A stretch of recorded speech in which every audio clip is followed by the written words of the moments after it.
Hello guys. ਸੋ ਅਸੀਂ ਅੱਜ food and ਬੈਵਰੇਜ services ਦਾ ਅਗਲਾ ਟੌਪਿਕ ਕਰਨ ਜਾ ਰਹੇ ਹਾਂ, ਜੋ ਹੈ ਰੂਮ ਸਰਵਿਸ। ਸੋ ਅੱਜ ਅਸੀਂ ਰੂਮ ਸਰਵਿਸ ਦੇ ਬਾਰੇ ਪੜ੍ਹਾਂਗੇ ਕਿ ਰੂਮ ਸਰਵਿਸ ਹੁੰਦੀ ਕੀ ਹੈ। ਸਭ ਤੋਂ ਪਹਿਲਾਂ ਕਹਿੰਦੇ ਨੇ ਕਿ ਰੂਮ ਸਰਵਿਸ ਨੂੰ IRD ਵੀ ਕਿਹਾ ਜਾਂਦਾ, ਜਿਹਨੂੰ ਇਨ ਰੂਮ ਡਾਈਨਿੰਗ ਕਹਿੰਦੇ ਆ। ਇਹ ਕੁਐਸਚਨ ਆ ਜਾਂਦਾ ਹੁੰਦਾ ਕਿ IRD ਦੀ ਫੁੱਲ ਫਾਰਮ ਲਿਖੋ। ਉਹਦੀ ਫੁੱਲ ਫਾਰਮ ਲਿਖਣੀ ਹੈ ਇਨ ਰੂਮ ਡਾਈਨਿੰਗ। ਸੋ ਰੂਮ ਸਰਵਿਸ ਕੀ ਹੁੰਦੀ ਆ, ਅਗਰ ਅਸੀਂ ਜਾਣੀਏ ਤਾਂ ਰੂਮ ਸਰਵਿਸ ਜਿਹੜੀ ਹੁੰਦੀ ਆ ਉਹ ਗੈਸਟ ਦੇ ਰੂਮ ਦੇ ਵਿੱਚ ਖਾਣਾ ਪਹੁੰਚਾਉਣਾ। ਹੋਟਲ ਦੇ ਵਿੱਚ ਤੁਸੀਂ ਦੇਖਿਆ ਹੋਵੇਗਾ ਕਿ ਗੈਸਟ ਸਟੇ ਕਰਦਾ ਹੈ ਤੇ ਖਾਣਾ ਜਿਹੜਾ ਉਹਦੇ ਰੂਮ ਦੇ ਵਿੱਚ ਪਹੁੰਚਾਇਆ ਜਾਂਦਾ ਹੈ, ਉਹ ਰੂਮ ਸਰਵਿਸ ਦੇ ਵਿੱਚ ਹੁੰਦਾ ਆ। ਨੋਟਸ ਮੈਂ ਤੁਹਾਨੂੰ ਸੈਂਡ ਕਰ ਦੇਵਾਂਗਾ, ਜੋ ਮੈਂ ਪੜ੍ਹਾ ਰਿਹਾ ਉਹ ਤੁਸੀਂ ਵੀ ਪੜ੍ਹ ਸਕਦੇ ਹੋ ਤੇ ਮੇਰੇ ਥਰੂ ਵੀ ਸਮਝ ਸਕਦੇ ਹੋ। ਅਗਰ ਕੋਈ ਤੁਹਾਨੂੰ ਡਿਸਕਸ਼ਨ ਦੇ ਵਿੱਚ, ਅਗਰ ਕੋਈ ਪੜ੍ਹਨ ਦੇ ਵਿੱਚ ਪ੍ਰੋਬਲਮ ਆਵੇ, ਨਾ ਸਮਝ ਲੱਗੇ, ਬਟ ਮੈਂ ਪੂਰੀ ਤਰ੍ਹਾਂ ਸਮਝਾ ਰਿਹਾ ਤੁਹਾਨੂੰ। Room service, it implies service of food and beverage in guest rooms of hotel। ठीक है, guest room ਦੇ ਵਿੱਚ ਖਾਣਾ ਪਹੁੰਚਾਉਣਾ, ਸਰਵ ਕਰਨਾ। Small order are served in trays। ਜਿਹੜੇ ਛੋਟੇ ਛੋਟੇ ਆਰਡਰ ਜਾਂਦੇ ਆ, ਜਿਹੜਾ ਮਤਲਬ ਕਿ ਜ਼ਿਆਦਾ ਖਾਣਾ ਨਹੀਂ ਮੰਗਾਉਂਦੇ, ਉਹ ਟਰੇਜ਼ ਦੇ ਵਿੱਚ ਵੀ ਲੈ ਕੇ ਜਾਂਦੇ ਆ ਜਿਹੜੇ ਵੇਟਰ ਹੁੰਦੇ ਆ। ਅਗਰ ਵੱਡਾ ਜ਼ਿਆਦਾ ਕੁਆਂਟੀਟੀ ਵਿੱਚ ਖਾਣਾ ਆ, ਫਿਰ ਉਹ ਟਰੋਲੀਜ਼ ਦੇ ਵਿੱਚ ਸਰਵ ਹੁੰਦਾ, ਮਤਲਬ ਟਰੋਲੀਆਂ ਹੁੰਦੀਆਂ, ਟਰੋਲੀਜ਼ ਦੇ ਵਿੱਚ ਲੈ ਕੇ ਰੂਮ ਦੇ ਵਿੱਚ ਜਾਇਆ ਜਾਂਦਾ ਤੇ ਉੱਥੇ ਸਰਵ ਕੀਤਾ ਜਾਂਦਾ ਹੈ। ਠੀਕ ਹੈ, ਇਹ ਕਿਵੇਂ ਆਰਡਰ ਪਲੇਸ ਹੁੰਦਾ ਹੈ? ਗੈਸਟ ਜਿਹੜਾ ਆ ਆਰਡਰ ਕਰਦਾ ਆ ਕਾਲਿੰਗ ਦੇ ਥਰੂ, ਨੰਬਰ ਦਿੱਤਾ ਹੁੰਦਾ ਉਹਦੇ ਰੂਮ ਦੇ ਵਿੱਚ F&B ਡਿਪਾਰਟਮੈਂਟ ਦਾ, ਜਾਂ ਕਹਿ ਦਿਓ ਰੈਸਟੋਰੈਂਟ ਦਾ। ਉੱਥੇ ਉਹ ਫੂਡ ਸਰਵਿੰਗਸ ਵਾਸਤੇ ਮੈਨਿਊ ਜਿਹੜਾ ਉਹਦੇ ਰੂਮ 'ਚ ਲੱਗਾ ਹੁੰਦਾ, ਉਹ ਤੋਂ ਆਰਡਰ ਕਰਦਾ ਆ। ਤੇ ਜਿਹੜਾ ਵੇਟਰ ਆ ਆਰਡਰ ਰਿਸੀਵ ਕਰਕੇ ਉਹਨੂੰ KOT ਤੇ ਲਿਖਦਾ ਆ। KOT ਤੇ ਲਿਖ ਕੇ ਉਹ ਜਿਹੜੀ ਜਾਂਦੀ ਹੈ ਕਿਚਨ 'ਚ ਜਾਂਦੀ ਹੈ। ਕਿਚਨ 'ਚ ਫੂਡ ਪ੍ਰੀਪੇਅਰ ਹੁੰਦਾ, ਫਿਰ ਉਹ ਕੈਸ਼ੀਅਰ ਤੋਂ ਜਾਂਦਾ ਆ। ਉਹ ਜਿਹੜਾ ਫੂਡ ਦਾ ਬਿਲਿੰਗ ਬਣਾਉਂਦਾ ਹੈ, ਮਤਲਬ KOT ਬਣਾਉਂਦਾ ਆ, ਕਿ ਜਿਹੜਾ ਬਿੱਲ ਤਿਆਰ ਕਰਦਾ, ਜਿਹੜਾ ਅਸੀਂ ਗੈਸਟ ਦੇ ਸਾਈਨ ਕਰਵਾ ਕੇ ਲਿਆਉਣੇ। ਕਈ ਗੈਸਟ ਜਿਹੜੇ ਆ ਮੌਕੇ ਤੇ ਪੈਸੇ ਦੇ ਦਿੰਦੇ ਆ, ਕਈ ਗੈਸਟ ਜਿਹੜੇ ਆ ਬਾਅਦ ਦੇ ਵਿੱਚ ਜਾਣ ਲੱਗੇ ਚੈੱਕਆਊਟ ਦੇ ਟਾਈਮ ਦਿੰਦੇ ਆ। ਸੋ ਗੈਸਟ ਦੇ ਸਿਗਨੇਚਰ ਬਹੁਤ ਜ਼ਿਆਦਾ ਜ਼ਰੂਰੀ ਹੁੰਦੇ ਆ, ਜਿਹੜੇ ਕਰਵਾ ਕੇ ਜਦੋਂ ਉਹਨੂੰ ਫੂਡ ਦੇ ਕੇ ਆਉਂਦੇ ਆ ਤਾਂ ਸਿਗਨੇਚਰ ਕਰਵਾ ਕੇ ਲਿਆਉਂਦੇ ਆ ਗੈਸਟ ਕੋਲੋਂ।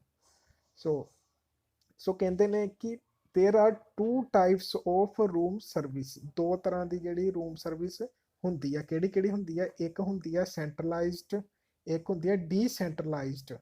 ਹੁਣ ਸਭ ਤੋਂ ਪਹਿਲਾਂ ਸੈਂਟਰਲਾਈਜ਼ਡ ਬਾਰੇ ਪੜ੍ਹਦੇ ਕਿ ਸੈਂਟਰਲਾਈਜ਼ਡ ਕੀ ਹੁੰਦੀ ਆ। ਇਹਦੇ ਵਿੱਚ ਕੀ ਹੁੰਦਾ ਆ, ਜਿਹੜਾ ਫੂਡ ਆ ਉਹ ਮੇਨ ਕਿਚਨ ਦੇ ਵਿੱਚ ਪ੍ਰੀਪੇਅਰਡ ਹੋ ਕੇ ਅਲੱਗ-ਅਲੱਗ ਜਿਹੜੇ ਰੂਮਸ ਦੇ ਵਿੱਚ, ਮਤਲਬ ਕਿ ਕਾਮਨ ਟੀਮ ਜਿਹੜੀ ਵੇਟਰਾਂ ਦੀ ਹੁੰਦੀ ਆ, ਉਹ ਜਿਹੜਾ ਮੇਨ ਕਿਚਨ ਆ ਉਹਦੇ ਵਿੱਚੋਂ ਹੀ ਫੂਡ ਲੈ ਕੇ ਜਾਂਦੀ ਆ। ਸਮਝੇ? ਮਤਲਬ ਫੂਡ ਇੱਕੋ ਹੀ ਕਿਚਨ 'ਚ ਬਣਦਾ ਆ ਜਿਹੜਾ IRD ਦਾ, ਤੇ ਉੱਥੋਂ ਹੀ ਸਾਰੇ ਵੇਟਰ ਜਿਹੜੇ ਲੈ ਕੇ ਜਾਂਦੇ ਆ ਜਿਹੜੇ ਫੂਡ ਦਾ ਜਿਹੜਾ ਹੈਗਾ। ਸੋ ਉਸ ਤੋਂ ਬਾਅਦ ਅਸੀਂ ਗੱਲ ਕਰਾਂਗੇ ਕਿ ਡੀਸੈਂਟਰਲਾਈਜ਼ ਸਰਵਿਸ ਕੀ ਹੁੰਦੀ ਹੈ। ਸੋ ਡੀਸੈਂਟਰਲਾਈਜੇਸ਼ਨ ਬਾਰੇ ਪੜਾਂਗੇ। ਸਭ ਤੋਂ ਪਹਿਲਾਂ ਅਸੀਂ ਹੁਣ ਪੜ੍ਹ ਚੁੱਕੇ ਹਾਂ ਸੈਂਟਰਲਾਈਜੇਸ਼ਨ। ਹੁਣ ਡੀਸੈਂਟਰਲਾਈਜੇਸ਼ਨ ਕੀ ਹੁੰਦੀ ਆ? ਹਰ ਇੱਕ ਫਲੋਰ ਦੇ ਉੱਤੇ ਸੈਪਰੇਟ ਪੈਂਟਰੀਜ਼ ਹੁੰਦੀਆਂ ਆ, ਜਿਨ੍ਹਾਂ ਦੇ ਵਿੱਚੋਂ ਫੂਡ ਨੂੰ ਸਰਵ ਕੀਤਾ ਜਾਂਦਾ ਹੈ। ਮਤਲਬ ਕਿ ਫੂਡ ਜਿਹੜਾ ਹੁੰਦਾ ਆ ਸੈਪਰੇਟ ਪੈਂਟਰੀਜ਼ ਤੇ ਪਹਿਲਾਂ, ਸਭ ਤੋਂ ਪਹਿਲਾਂ ਲਿਆਇਆ ਜਾਂਦਾ ਹੈ, ਉੱਥੇ ਰੱਖਿਆ ਜਾਂਦਾ ਹੈ। ਉਸ ਤੋਂ ਬਾਅਦ ਰਿਸਪੈਕਟਡ ਪੈਂਟਰੀਜ਼ ਤੋਂ ਰੂਮ ਤੱਕ ਜਿਹੜਾ ਆ ਆਰਡਰ ਨੂੰ ਪਹੁੰਚਾਇਆ ਜਾਂਦਾ ਹੈ। ਮਤਲਬ ਸੈਂਟਰਲਾਈਜ਼ਡ ਵਿੱਚ ਮੇਨ ਕਿਚਨ ਤੋਂ ਆਰਡਰ ਡਾਇਰੈਕਟ ਪਹੁੰਚਦਾ ਆ, ਤੇ ਡੀਸੈਂਟਰਲਾਈਜੇਸ਼ਨ ਤੋਂ ਸਭ ਤੋਂ ਪਹਿਲਾਂ ਪੈਂਟਰੀਜ਼ ਦੇ ਵਿੱਚ ਜਿਹੜਾ ਫੂਡ ਜਾਂਦਾ ਹੈ, ਉੱਥੇ ਲੱਗੇ ਹੁੰਦੇ ਵੱਡੇ ਵੱਡੇ ਜਿਹੜੇ ਸੈਲਾਮੈਂਡਰਸ ਲੱਗੇ ਹੁੰਦੇ ਆ, ਜਾਂ ਲਾ ਲਓ ਕਿ ਫੂਡ ਵਾਰਮਰ ਲੱਗੇ ਹੁੰਦੇ ਆ, ਜਿਨ੍ਹਾਂ ਦੇ ਵਿੱਚ ਫੂਡ ਨੂੰ ਰੱਖ ਦਿੱਤਾ ਜਾਂਦਾ ਤੇ ਉਸ ਤੋਂ ਬਾਅਦ ਉਹਦੇ ਵਿੱਚ ਰੂਮ ਦੇ ਵਿੱਚ ਪਹੁੰਚਾ ਦਿੱਤਾ ਜਾਂਦਾ ਆ।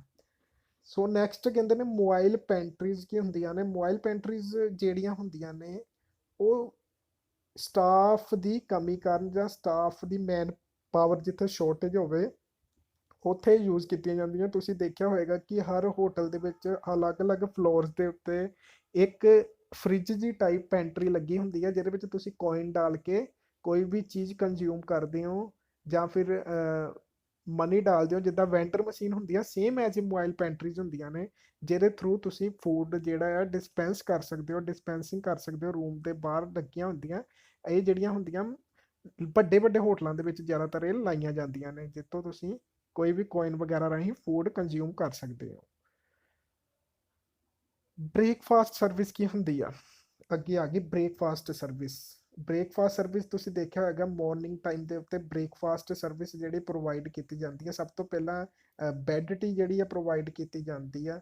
ਉਸ ਤੋਂ ਬਾਅਦ ਤੁਸੀਂ ਦੇਖਿਆ ਹੋਵੇਗਾ ਬਫੇ ਲੱਗਾ ਹੁੰਦਾ ਕਈ ਹੋਟਲਾਂ ਦੇ ਵਿੱਚ, ਰੈਸਟੋਰੈਂਟ ਦੇ ਵਿੱਚ ਮਾਰਨਿੰਗ ਬਫੇ ਲੱਗਿਆ ਹੁੰਦਾ, ਗੈਸਟ ਜਿਹੜੇ ਆਉਂਦੇ ਨੇ ਤੇ ਥੱਲੇ ਮਾਰਨਿੰਗ ਬਫੇ ਜਿਹੜੇ ਕੰਜ਼ਿਊਮ ਕਰਦੇ ਨੇ। ਸੋ ਬਫੇ ਦੇ ਵਿੱਚ ਕਿਹੜੀਆਂ ਕਿਹੜੀਆਂ ਆਈਟਮਸ ਹੁੰਦੀਆਂ ਨੇ?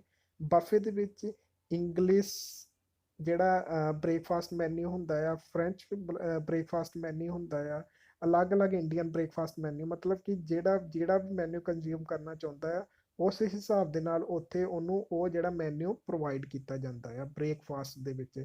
ਕੁਝ ਆਈਟਮਸ ਜਿਵੇਂ ਮੈਂ ਕਹਾਂ ਬ੍ਰੈਡਸ ਦੀ ਆਈਟਮਸ ਹੋ ਗਈਆਂ, ਹੋਰ ਪਰਾਂਠਾ ਹੋ ਗਿਆ, ਇੰਡੀਅਨ ਦੇ ਵਿੱਚ ਪਰਾਂਠਾ ਸਰਵ ਕੀਤਾ ਜਾਂਦਾ ਆ, ਤੇ ਫ੍ਰੈਂਚ ਦੇ ਵਿੱਚ ਬ੍ਰੈਡਸ ਹੁੰਦੇ, ਕਰੋਸ਼ੀਅੰਟ ਬ੍ਰੈਡ ਸਰਵ ਕੀਤੇ ਜਾਂਦੇ ਨੇ। ਕੁਝ ਆਈਟਮ ਐਗ ਦੀਆਂ, ਜਿਵੇਂ ਬੋਇਲਡ ਐਗ ਸਰਵ ਕੀਤਾ ਜਾਂਦਾ ਹੈ, ਟੋਮੈਟੋ ਸੌਸ, ਬੈਕਨ ਸੌਸਸ ਵਗੈਰਾ ਜਿਹੜੀਆਂ ਸਰਵ ਕੀਤੀਆਂ ਜਾਂਦੀਆਂ ਨੇ ਬ੍ਰੇਕਫਾਸਟ ਦੇ ਵਿੱਚ। ਮੀਜ਼ਾ ਪਲਾ ਕੀ ਹੁੰਦਾ? ਮੀਜ਼ਾ ਪਲਾ ਫॉर ਬ੍ਰੇਕਫਾਸਟ ਸਰਵਿਸ ਲਈ ਮੀਜ਼ਾ ਪਲਾ ਕਿੱਦਾਂ ਦਾ ਹੋਣਾ ਚਾਹੀਦਾ?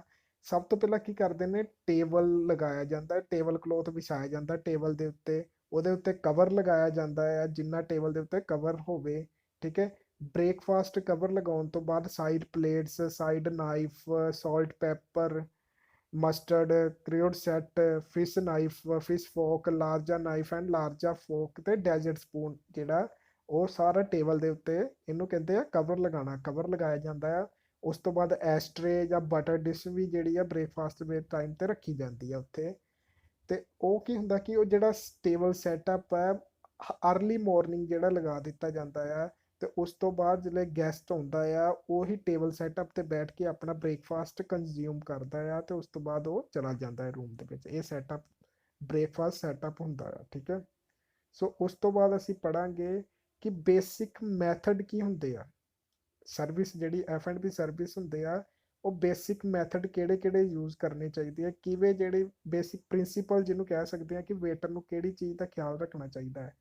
ਕਹਿੰਦੇ ਕਿ when the waiter at the table service table serves food from the platter on to the guest plate, ਜਦੋਂ ਜਿਹੜਾ ਵੇਟਰ ਹੈ ਟੇਬਲ ਸਰਵ ਕਰ ਰਿਹਾ ਹੈ, ਮਤਲਬ ਕਿ ਪਲੈਟਰ ਤੋਂ ਦੇ ਰਾਹੀਂ ਗੈਸਟ ਦੀ ਪਲੇਟ ਵਿੱਚ ਸਰਵਿਸ ਕਰ ਰਿਹਾ ਆ, ਉਹਨੂੰ ਹਮੇਸ਼ਾ ਉਹ ਸਰਵਿਸ ਲੈਫਟ ਸਾਈਡ ਤੋਂ ਕਰਨੀ ਚਾਹੀਦੀ ਹੈ, ਠੀਕ ਹੈ। ਗੈਸਟ ਜਿਹੜੇ ਬੈਠਾ ਹੋਇਆ ਉਹਦੀ ਚੇਅਰ ਦੇ ਲੈਫਟ ਸਾਈਡ ਤੋਂ ਉਹ ਸਰਵਿਸ ਕਰਨੀ ਚਾਹੀਦੀ ਹੈ।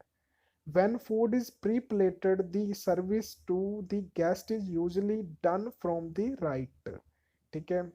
ਪ੍ਰੀ-ਪਲੇਟਡ ਸਰਵਿਸ ਜਿਹੜੀ ਆ ਪਰ ਉਹ ਰਾਈਟ ਸਾਈਡ ਤੋਂ ਹੁੰਦੀ ਆ, ਪ੍ਰੀ-ਪਲੇਟਡ ਜਿਹੜੀ ਰਾਈਟ ਸਾਈਡ ਤੋਂ ਰੱਖ ਦਿੱਤੀ ਜਾਂਦੀ ਆ, ਠੀਕ ਹੈ।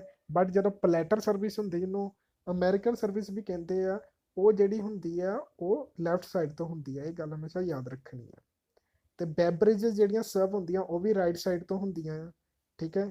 ਸੂਪ ਜਿਹੜੇ ਸਰਵਡ ਕੀਤੇ ਜਾਂਦੇ ਨੇ ਉਹਦੇ ਵਿੱਚ ਕੀ ਹੁੰਦਾ ਆ, ਵੇਟਰ ਜਿਹੜਾ ਆ ਸੂਪ ਜਿਹੜਾ ਵੱਡੇ ਵੱਡੇ ਲਾਰਜ ਟਰਨ ਹੁੰਦੇ ਆ ਨਾ, ਉਹਦੇ ਵਿੱਚੋਂ ਸੂਪ ਕੱਪਸ ਦੇ ਵਿੱਚ ਲਿਆ ਕੇ ਗੈਸਟ ਨੂੰ ਲੈਫਟ ਸਾਈਡ ਤੋਂ ਸਰਵ ਕੀਤਾ ਜਾਂਦਾ ਹੈ। ਸੂਪ ਟਰਨ ਲੱਗੇ ਹੁੰਦੇ ਆ, ਖੁਦ ਵੇਟਰ ਜਾਂਦਾ ਆ ਤੇ ਉੱਥੋਂ ਸੂਪ ਲੈ ਕੇ ਗੈਸਟ ਨੂੰ ਸਰਵ ਕਰਦਾ ਆ, ਠੀਕ ਹੈ।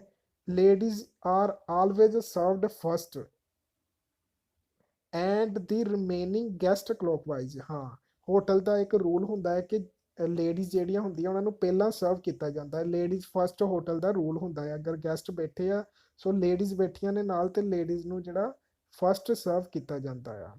ਉਸ ਤੋਂ ਬਾਅਦ ਕੀ ਹੁੰਦਾ, ਜਦੋਂ ਫੂਡ ਕੰਜ਼ਿਊਮ ਕਰ ਲਿਆ ਜਾਂਦਾ ਗੈਸਟ ਨੂੰ, ਤੇ ਸੋਲਡ ਪਲੇਟ ਜਿਹੜੀਆਂ ਹੁੰਦੀਆਂ should always be cleared from the table from the right side ਤੋਂ, ਜਿਹੜੀਆਂ ਸੋਲਡ ਪਲੇਟ ਆ ਉਹ ਕਲੀਅਰ ਕਰ ਲਈਆਂ ਜਾਂਦੀਆਂ ਨੇ।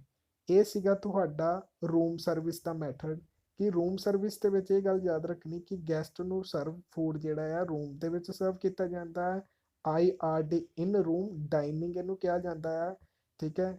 ਸੋ IRD ਦੇ ਵਿੱਚ ਜਿਹੜਾ ਫੂਡ ਹੁੰਦਾ ਹੈ ਗੈਸਟ ਕੰਜ਼ਿਊਮ ਕਰਦਾ ਹੈ, ਤੇ KOT ਬਣਦੀ ਹੈ ਜਿਹਨੂੰ ਕਿਚਨ ਆਰਡਰ ਟਿਕਟ ਕਿਹਾ ਜਾਂਦਾ ਹੈ, ਤੇ ਗੈਸਟ ਦੇ ਸਿਗਨੇਚਰ ਹੁੰਦੇ ਉਹਦੇ ਉੱਤੇ, ਤੇ ਜਿਹੜੇ ਨਾਲ ਕੈਸ਼ੀਅਰ ਜਿਹੜਾ ਉਸਨੂੰ ਬਿਲਿੰਗ ਤਿਆਰ ਕਰਦਾ ਹੈ। ਸੋ ਕੈਸ਼ੀਅਰ ਕਿਚਨ ਤੇ ਰੈਸਟੋਰੈਂਟ ਦਾ ਮੇਨ ਰੋਲ ਹੁੰਦਾ ਹੈ। ਸੋ ਇਹ ਸੀਗਾ ਤੁਹਾਡਾ ਅੱਜ ਦਾ ਟੌਪਿਕ।